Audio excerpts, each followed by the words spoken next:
Video में हम सैंधव कला के बारे में अध्ययन करेंगे। सैंधव नगरों के उत्खनन से प्राप्त मूर्तियों, भवनों के अवशेषों और अन्य कला सामग्री से सैंधव नागरिकों की अभिरुचि के विषय में अपेक्षा अधिक निश्चित रूप से विचार किया जा सकता है।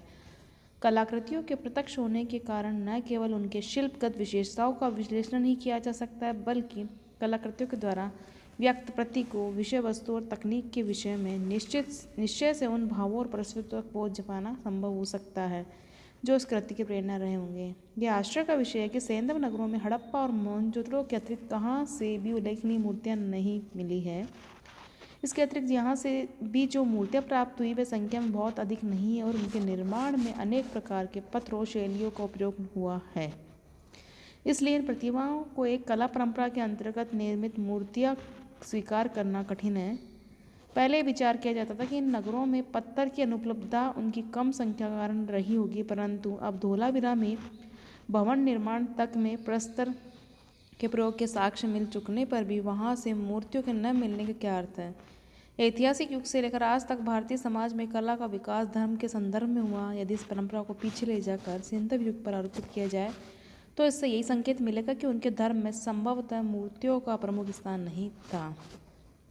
नगरों का नियोजन। इस सभ्यता में नगरों का विशिष्ट महत्व है। यहाँ के नगर वैभवशाली न होकर सामान्य लेकिन पूर्णतः नियोजित दिखाई देते हैं। प्राय अन्य समकालीन सभ्यताओं में नगरों के दो प्रमुख लक्षण दिखाई देते हैं।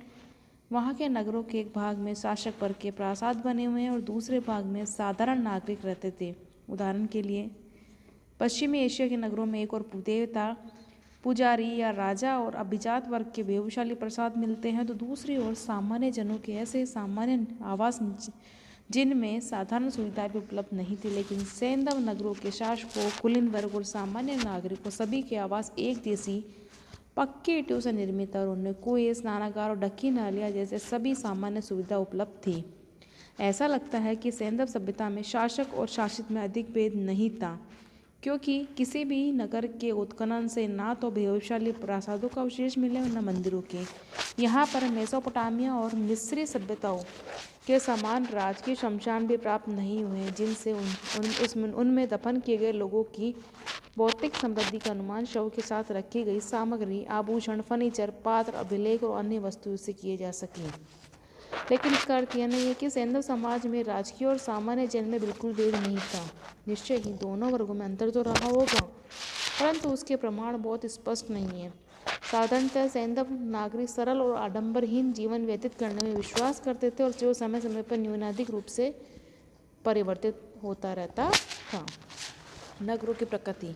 प्रारंभ में हड़प्पा और मोहनजोदड़ो के उत्खननों पर आधार पर विश्वास किया जाता था कि सभी सैंधव नगर एक जैसे हैं। स्टुअर्ट पिगॉट व्हीलर इस मान्यता के प्रबल समर्थक थे, लेकिन अब अनेक नगरों के उत्खनन के पश्चात स्टुअर्ट पिगॉट की इस मान्यता को स्वीकार करना कठिन प्रतीत होता है। नगरों के तुलनात्मक अध्ययन से स्पष्ट हो जाता है कि सभी सैंधव नगर एक समान नहीं हैं। सिंधु सरस्वती उपत्यका में प्रत्येक नगरों की संरचना अपने में विशिष्ट है। कुछ नगर द्विस्तरीय जैसे कालीबंगा और मोहनजोदड़ो, तो कुछ नगर चतुस्तरीय जैसे हड़प्पा। कुछ नगर बिना विभाजन के ही स्वयं में पूर्ण है जैसे लोथल। इसी प्रकार कुछ नगर चारों ओर से खुले हैं तो कुछ पूर्णतः दुर्गीकृत है जैसे धोलावीरा। इसके विपरीत कुछ नगरों का एक भाग ही गढ़ी के रूप में संयोजित किया गया है। यह असंदिग्ध तथ्य है कि नगर निर्माण में वहाँ के भौगोलिक परिवेश ने महत्वपूर्ण योगदान दिया था। यदि समग्र दृष्टि से देखा जाए तो मैदानी प्रदेशों में जहाँ पक्की ईंटों का प्रयोग हुआ है, वहाँ पहाड़ी क्षेत्रों में यानी जैसे सुरकोटड़ा, धोलावीरा में भवन निर्माण में पत्थर का प्रयोग किया गया है। इसके विपरीत अपेक्षा शुष्क प्रदेशों जैसे कालीबंगा में कच्ची ईंटों का प्रयोग भी विदित नहीं है। जैसे जैसे जब सिंधु सभ्यता का अधिक प्रगटीकरण होता जा रहा है, उसके नगरों, भवनों, नाली व्यवस्था में भिन्नता स्पष्ट होने लगी है। सिंधु सरस्वती नगरों के पुरातात्विक अवशेषों से स्पष्ट प्रतीत होता है कि उस युग में वास्तुविद्या का परिमित विकास हो चुका था। नगर संयोजन, आवास विन्यास, प्राकार की संरचना, पक्के ईंटों, पत्थर और मिट्टी का प्रयोग, ईंटों के विभिन्न आकार, दीवार बनाने की तकनीक, कटलीकरण यानी तोड़ेदार मेहराब का प्रयोग, जल निरोधक माध्यम और फर्श की बनावट, सभी में उसका वास्तुगत चातुर्य प्रकट होता है। सैंधव नगरों में वास्तुकला की दृष्टि से साधारण और सार्वजनिक या राजकीय भवनों में आकार विस्तार को छोड़कर विशेष अंतर नहीं है। नगर नियोजन। सामान्यतः सैंधव वास्तु का नगर नियोजन में सिद्ध स्थिति व नगर बसाने के पूर्व उसका स्थल विन्यास निश्चित कर लेते थे। संपूर्ण विश्व में सुमेर में उर नगर के एक काल को छोड़कर कहीं भी नियोजित नगरों के प्रमाण नहीं मिलते हैं। यह सैंधव वास्तुकला की निजी उपलब्धि है। नगर नियोजन में नगर की दिशा, भूमि, आवासों का स्थान, दुर्गीकरण, महापथ और विधियों की दिशा और नाली व्यवस्था सभी पर विचार किया जाता था। निश्चय ही सुनियोजित नगर राजनीतिक, सामाजिक और आर्थिक दृष्टि से उपयोगी रहे होंगे। मोहनजोदड़ो, हड़प्पा, लोथल, कालीबंगा, धोलावीरा निश्चय ही महत्वपूर्ण और विख्यात नगर थे। नदियों के तट पर होने के कारण व्यापार की प्रगति में इनका महत्वपूर्ण योगदान रहा होगा। नगरों के सुनियोजित होने के कारण ही स्थानीय प्रशासन को सुविधा रही होगी। प्रत्येक नगर में सड़कों का जाल सा बिछा हुआ था। महापथों और पथों के निर्धारित संयोजन के कारण जो नगर अनेक मोहल्लों में विभक्त होता था। मुख्य राजमार्ग 33 फीट चौड़ा होता था। सभी सड़कें सीधी और एक दूसरे का समकोण पर काटती थी। विधि और गलियों में दोनों ओर सीधी रेखा में मकान बनाए गए थे। कोई भी मकान दूसरे मकान से आगे की ओर निकला हुआ नहीं है। प्राय बड़े आकार के भवन नगर के मध्य में और छोटे मकान परिधि पर बनाए गए हैं। सामान्य नागरिकों के आवासों में 2-3 कक्ष, स्नानक और आंगन दिखाई देता है। आवासों का मुख्य द्वार मुख्य मार्ग पर न केवल गली में बनाया जाता था। इस व्यवस्था के पीछे एकांत तो सुरक्षा का भाव रहा होगा। अवशिष्ट जो मकानों की दीवारें अधिक ऊंची नहीं है, ऐसा प्रतीत होता है कि सैंधवों ने मकानों में वातायनों का कम प्रयोग किया है। कुछ घरों में सीढ़ियों के अवशेष इस बात को स्पष्ट करते कि कुछ मकान 2 मंजिले भी रहे होंगे। ऐसे मकानों की दीवारें नीचे से मोटी दिखाई देती है। साधारण मकानों के फर्श मिट्टी से कूटकर बनाए गए, लेकिन कुछ स्थान ऐसे भी हैं जहां खड़ी ईंटें बिछाकर फर्श बनाए गए थे। पहले विश्वास किया जाता था कि सैंधवों ने गोल स्तंभों का प्रयोग नहीं किया, परंतु अब धोलावीरा के उत्खनन के पश्चात यह धारणा असत्य सिद्ध हो गई। धोलावीरा से पत्थर के गोल स्तंभ मिले हैं। ऐसा प्रतीत होता है कि सैंधव सभ्यता में तकनीक की दृष्टि से मैदानी क्षेत्रों में पक्की ईंटों का और पहाड़ी क्षेत्रों में पत्थर का प्रयोग किया जाता था। सार्वजनिक व उद्योग स्थल। सार्वजनिक व उद्योग स्थलों के रूप में सैंधव सरस्वती सभ्यता के नगरों में कुछ भवनों का उल्लेख आवश्यक है। इनमें मोहनजोदड़ो का महास्नानागार, मोहनजोदड़ो और हड़प्पा के अन्नागार, हड़प्पा का प्राकार, लोथल का बंदरगाह और धोलावीरा के बावड़ियां सम्मिलित है, जो तत्कालीन नगरों को विधिवत रूप प्रदान करती है। महास्नानागार। मोहनजोदड़ो में स्तूप टीले के पास एक बड़े सरोवर के अवशेष मिले हैं, जिसे मार्शल ने महास्नानागार कहा है।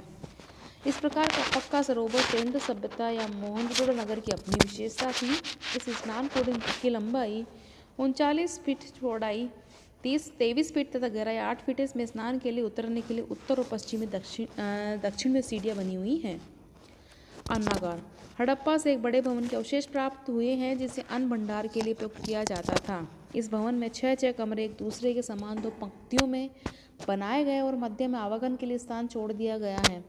इन कक्षों में अन्न का भंडार किया जाता था। इन कक्षों में छोटी छोटी कम ऊंची दीवारें बनाकर उस पर लकड़ी की कड़ियाँ लगाकर अनाज रखा जाता था। इस भवन से अनाज रखने के बड़े पात्र भी प्राप्त हुए हैं। सभा भवन। मोहनजोदड़ो से एक विशाल भवन के अवशेष प्राप्त हुए हैं। महास्नानागार के निकट स्थित यह भवन 80 फीट लंबा और 80 फीट चौड़ा था। इसकी छत ईंटों से निर्मित 20 समचतुर स्तंभों पर टिकी हुई थी। इस भवन का प्रयोग किस रूप में किया जाता था, इस विषय में अनेक विचार प्रस्तुत किए गए हैं। मैकी के अनुसार वहाँ सामाजिक बाजार लगता था, तो दीक्षित का अनुमान है कि यहाँ धार्मिक वाद विवाद के लिए लोग एकत्रित होते थे। सैंधव चाहे राजतंत्र में विश्वास करते हो या प्रजातंत्र अथवा धर्मतंत्र में, लेकिन इस प्रकार के भवन का सभा भवन के रूप में प्रयोग अधिक समीचीन प्रतीत होता है। लोथल की गोदी। लोथल से पक्की ईंटों से निर्मित 14 मीटर लंबा और 36 मीटर चौड़ा एक ढांचा मिला है। राव ने इसकी पहचान बंदरगाह के गोदी स्थान से की है, जहां पर कृत्रिम रूप से जल एकत्रित करके भारी नौकाओं से माल उतारा और चढ़ाया जाता था। इस गोदी की गहराई लगभग 3.5 मीटर है।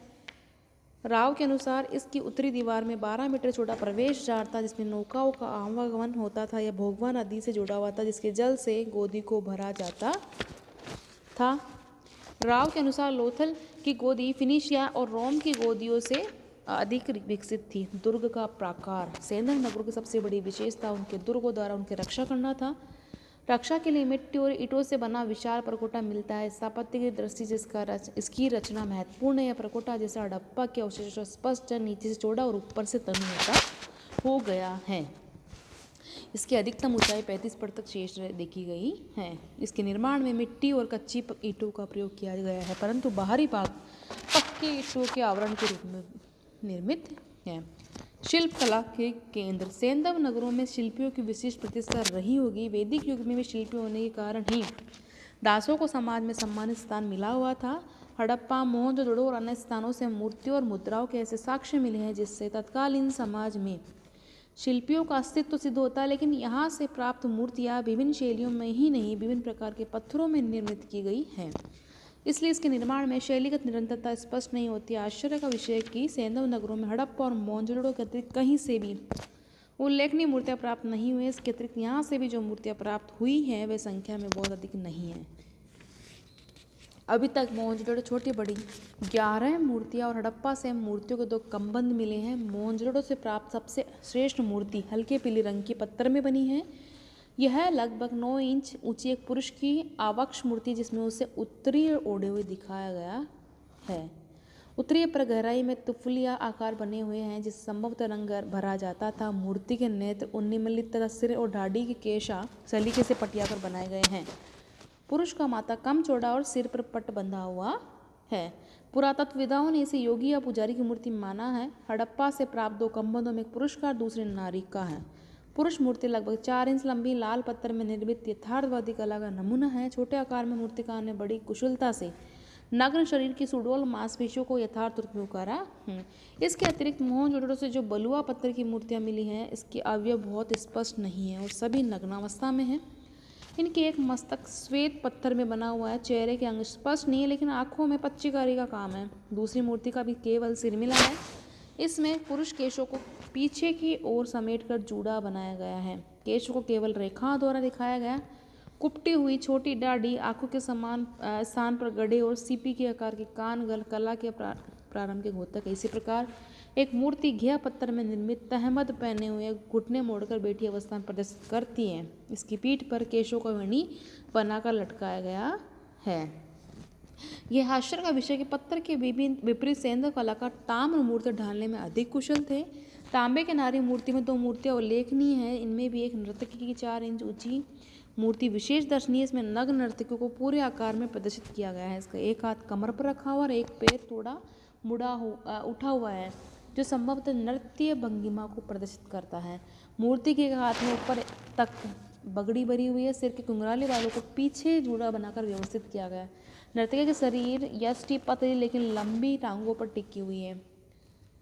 सेंधव शिल्प की वास्तविक परंपरा के दर्शन मुद्रा शिल्प में होते हैं। हड़प्पा, मोहनजोदड़ो लोथल से घिया पत्थर की वर्गाकार, आयताकार, गोल, बेलनाकार और त्रिपार्श्व के आकार में 2 इंच चौड़ी 2 इंच लंबी सैकड़ों मुद्राएं प्राप्त हुई है। इन पर ऊपर के भाग में अभिलेख और नीचे के भाग में कुकुदमान, वृषभ, हस्ती, घड़ियाल भाग आदि मिलते